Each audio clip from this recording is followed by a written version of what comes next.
Hola a todos. Soy Profe Leid, and today we're going to talk about the letter, which is paper 2, section 2. The letter is compulsory, so you have to do it. It is between 130 to 150 words, and it is marked out of 30 holistically. Holistically meaning you're not getting 1 mark for this, 1 mark for that. No, we're looking at the entire letter, and we're looking at certain characteristics that you have in your letter, and depending on what you have, we're going to be putting in a certain band of marks. So the highest band you could get is in the 27 to 30 band, and that is the excellent letter. So to you to get in that letter, your letter must have certain things like it must be well organized with all items clearly expressed and using correct grammar with a wide range of idioms, vocabulary, and structure. So an example of a letter would be you have been invited to spend your Christmas vacation with your friend in Venezuela. Write a letter informing him or her of, and then they will list what you want in the letter. Your plans that you made previously which prevent you from visiting. Number 2, a promise to visit next year.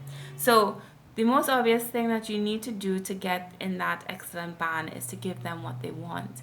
They want a letter. So your product that you give them has to look like a letter.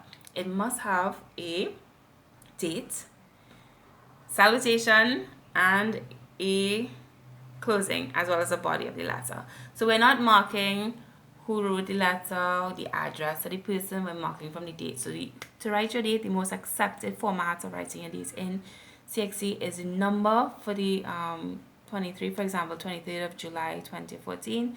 Number 23, day, DE, Julio, in common letters, day, and then 20, the year in number format. The salutation, querido, querida, and the first paragraph is normally saying, how are you? ¿Cómo estás? I hope that you're fine. Espero que tú estés bien. Now, a lot of people get that wrong. Remember, the subjunctive goes after espero que. So take note of that. And then you're going to say why you're writing the letter. So this is the first paragraph.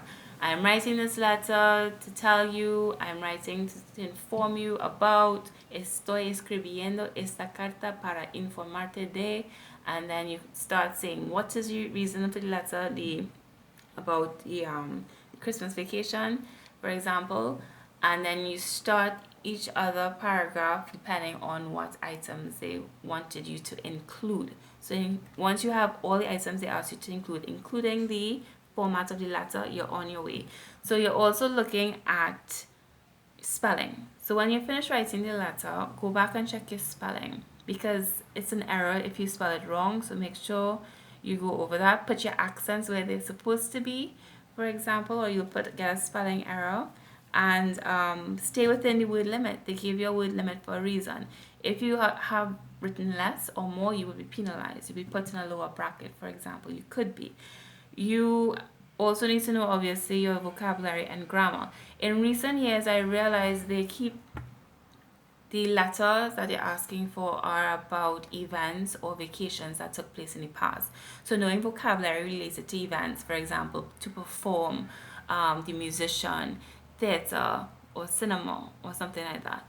And vacation, to book a flight, your preparaciones, for example. Knowing that vocabulary will obviously help you.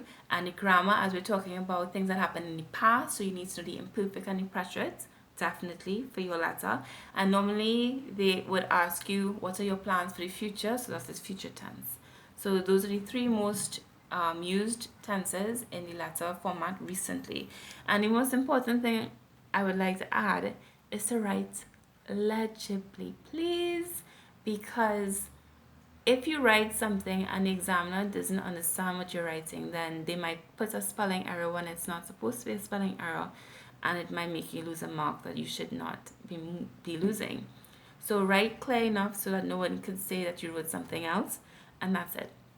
So give them what they want, know your vocab and grammar, stay within the limits, and write legibly. That's all I have to say about it. I'm going to do 2 more videos based on letter writing, so look out for those 2, and other than that, buena suerte.